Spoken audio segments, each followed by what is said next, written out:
À quel point les tout petits pistolets de poche sont-ils mortels comparés à un pistolet de taille normale? Parce que s'ils sont aussi petits, ils doivent forcément être moins puissants, non?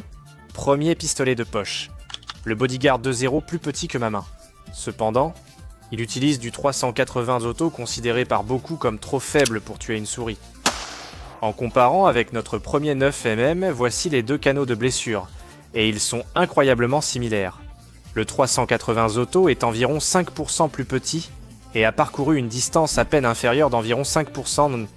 Ceci est principalement lié à la technologie du 380, voici quelques munitions, Defiant munitions 380, auto à pointe creuse. Mais qu'en est-il de notre plus petit pistolet de poche?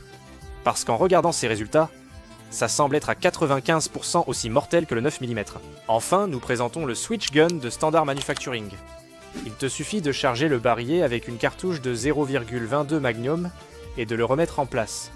Cette arme est incroyable. Pendant que je la charge, si tu as besoin de munitions, pense à regarder chez Ammo Squared. Ils t'aideront à recharger automatiquement. Dis-leur que je t'envoie. Bref, tirons sur cette gélatine balistique. 3, 2, 1... Oh là là. Le 22 Magnum est conçu pour les canons très courts. Regarde. La trajectoire de la balle est aussi fine qu'un crayon, avec une bonne expansion et plus de 30 cm de pénétration. Oui, c'est mortel, mais je préfère le 380 auto presque aussi efficace que le 9 mm. Abonne-toi pour plus.